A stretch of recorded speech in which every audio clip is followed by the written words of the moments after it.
Mesdames, Messieurs, bonjour, ici Ofnir. Donc comme vous l'avez vu au titre de la vidéo, aujourd'hui, je vais essayer de vous raconter des histoires. Enfin, je vais vous raconter des histoires. Et vous allez devoir trouver si ces histoires sont vraies ou fausses. Donc pour ce faire, je vous laisserai un petit temps après chaque histoire pour que vous puissiez mettre en pause et écrire votre réponse dans les commentaires si toutefois vous vouliez participer. Après bien sûr, vous pouvez toujours répondre dans votre tête si vous le souhaitez, il n'y a pas d'obligation. Donc écoutez, je vais vous mettre avec la première histoire. J'espère que ça va vous plaire. J'ai cherché un petit peu les histoires, donc ça a mis un petit peu de temps, le montage également, donc j'espère que cela va vraiment vous plaire. Donc voilà. C'est parti. Première histoire. Quand j'avais 8 ans, je suis parti en résidence de vacances avec mes parents. Un truc modeste, dans lequel il y avait un petit terrain, vraiment petit, avec des bancs où les gens pouvaient s'asseoir. J'y ai rencontré une autre petite fille et j'ai passé quasiment toutes mes vacances avec elle à squatter ce petit endroit. On adorait se raconter des histoires d'horreur, ce qui n'a pas aidé pour la suite. Un soir, nous y étions tous les deux, seuls, et nous avons fait la rencontre d'un petit garçon avec qui nous avons passé la soirée. Je me souviens qu'on écrasait des pignons de pain, rien d'extraordinaire. Il nous avait même montré du doigt la petite maison de la résidence où il dormait. Régulièrement, la lumière qui éclairait notre petit carré se coupait. Il fallait juste la réenclencher. Alors donc, à un moment, j'y suis allé. Sauf que là, quand la lumière fut rallumée, le petit garçon avait totalement disparu. Les 10 premières minutes, nous pensions qu'il rigolait et on le cherchait sans trop s'inquiéter. Puis le temps s'est éternisé et le petit garçon ne réapparaissait toujours pas. Nous avons commencé à vraiment prendre peur, surtout que la lumière, elle, continuait de se couper régulièrement. Je ne sais plus dire combien de temps nous avons passé à l'attendre, la terreur était totale et nous sommes rentrés vite.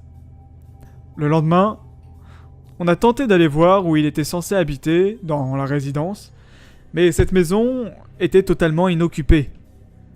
Plein de trucs bizarres se sont passés en général pendant ces vacances. J'ai même fini par me demander si tout ça avait vraiment eu lieu. Mais quelques années plus tard, la fameuse petite fille m'a retrouvé sur Facebook et l'une des premières choses qu'elle m'a dit fut « Tu te rappelles du petit garçon qui a disparu ?» Deuxième histoire. Dans ma famille, on a tendance à croire que les personnes qu'on aime viennent nous dire au revoir en rêve le jour de leur mort. Ma mère m'a raconté que le jour où sa mère est décédée alors qu'elle avait 20 ans, elle serait venue la voir dans son sommeil. Elle se souvient avoir aperçu une grande lumière blanche, sa mère se tenait debout, en très bonne santé, et lui souriait. Alors qu'elle était paralysée depuis 16 ans par une sclérose en plaques combinée à la maladie de Charcot. Quand son meilleur ami est décédé d'un cancer fulgurant, il y a quelques années, il est aussi venu lui rendre visite en rêve. Même si je ne sais pas quoi penser de ces rêves, qu'il m'est aussi arrivé d'avoir avec cet ami et mon grand-père le jour de leur mort, je trouve que c'est une idée apaisante. Troisième histoire. À l'âge de 16 ans, j'ai fait ma maline à vouloir faire du spiritisme avec des copains. J'avais lu partout qu'il ne fallait pas rigoler avec ça, mais ces préventions ne m'ont pas fait peur. C'est comme ça que nous nous sommes retrouvés, des potes et moi, un samedi soir, autour d'une planche de Ouija, à invoquer les morts. Je priais alors que ce soit ma grand-mère maternelle qui vienne, et il se trouve que c'est son nom qui a été dicté par le verre sur notre table. Je me souviens lui avoir demandé si tout allait bien, si elle était heureuse là où elle était, si elle voulait me dire quelque chose. À chaque fois, le verre se dirigeait paisiblement vers le oui. Assez naturellement, je lui ai demandé si je pouvais partager ces informations avec ma mère. Et là, le verre s'est dirigé avec une force incroyable vers le non.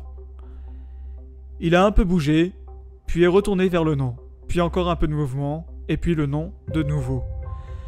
Alors, j'ai demandé de quoi elle voulait me parler. Et la bougie que nous avions allumée pour nous éclairer s'est éteinte d'un coup. À ce moment-là, on a tous eu vraiment peur. On a hurlé. Et après avoir allumé la lumière et repris nos esprits, on a décidé de s'en arrêter là. Cette nuit-là, je dormais chez une amie et j'étais morte de trouille. Je me suis réveillé plusieurs fois en ayant vraiment l'impression de voir ma grand-mère au pied de mon lit, me fixant. Le lendemain au réveil, j'ai vu que j'avais reçu plusieurs appels manqués de ma mère, qui avait fini par m'envoyer ce SMS glaçant.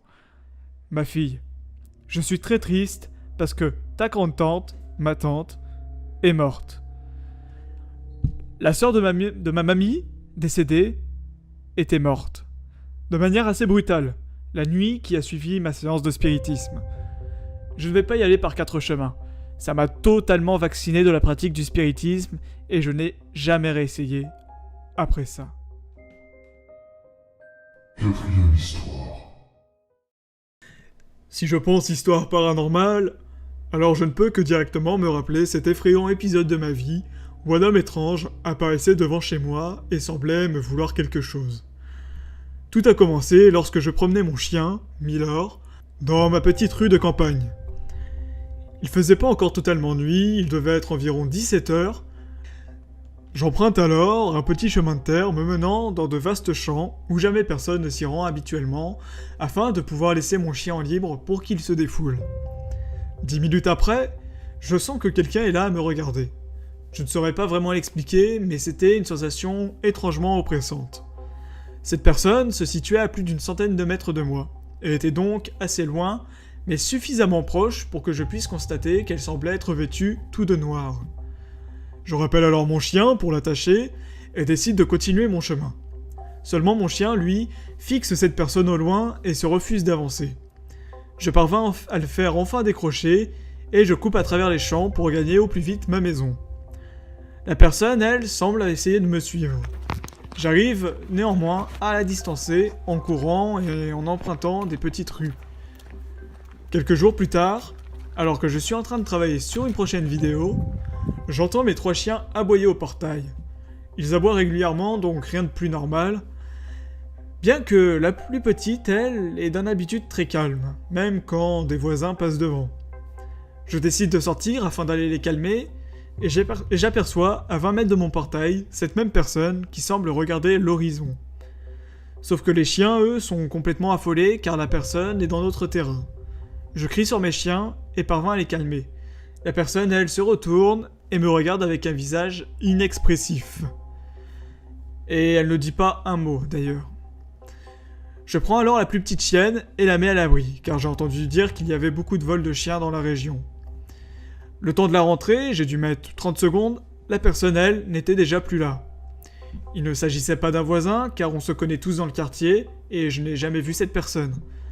Il ne pouvait pas s'agir non plus d'un promeneur, car personne ne s'arrête ici, et encore moins dans notre terrain, avec nos 3 chiens qui gardent bien la maison. Depuis, je n'ai toujours pas revu cette personne, mais la prochaine fois, je compte bien entamer un dialogue, et s'il le faut, utiliser la force en cas d'éventuelle prochaine intrusion. Bon et bien voilà, c'était la dernière histoire. Oui, changement de décor, hein, j'ai pas le choix pour l'outro. Donc écoutez, on va passer tout de suite en revue, il commence à pleuvoir donc je vais me dépêcher. On va vite passer en revue du coup quelle histoire était vraie ou fausse. Donc la première histoire, c'est une histoire vraie. Donc je vous mettrai le lien dans la description, comme ça vous pourrez aller voir par vous-même et constater que c'est vraiment bel et bien une histoire vraie. Bien que faut vous méfier quand même, hein, on sait jamais. Parce qu'ils peuvent l'avoir inventé et puis dire que c'est vrai, enfin bref, vous avez compris. Seconde histoire du coup, c'est une histoire vraie aussi, donc pareil, hein, c'est dans la description, je les ai trouvés sur le même site, la troisième histoire aussi d'ailleurs, j'ai trouvé sur le même site, et du coup, troisième histoire vraie aussi. Maintenant, par contre, pour la dernière histoire, là c'est un petit peu particulier, parce qu'il s'avère que la quatrième histoire, c'est moi-même qui l'ai vécue, donc c'est pour ça que vous avez vu des vidéos un peu à la verticale, etc., donc, le chat. Donc, la quatrième histoire, malheureusement, c'est une histoire vraie aussi. Donc, je vous disais qu'il se passait plus rien de bizarre. Au final, force est de constater que J'attire toujours les trucs chelous. Écoutez, hein. Bon bah écoutez, moi ça fait 2 semaines là du coup que ça s'est passé, que j'ai toujours pas revu cette personne. Du coup bah écoutez, je vous tiens au courant si jamais il se repasse quoi que ce soit d'étrange. Il y aura sans doute une prochaine vidéo, on verra. Bon bah écoutez, sur ce, il commence à pleuvoir donc je vais rentrer. Du coup je vous dis à bientôt. Je vous fais des bisous, prenez soin de vous. Salut tout le monde.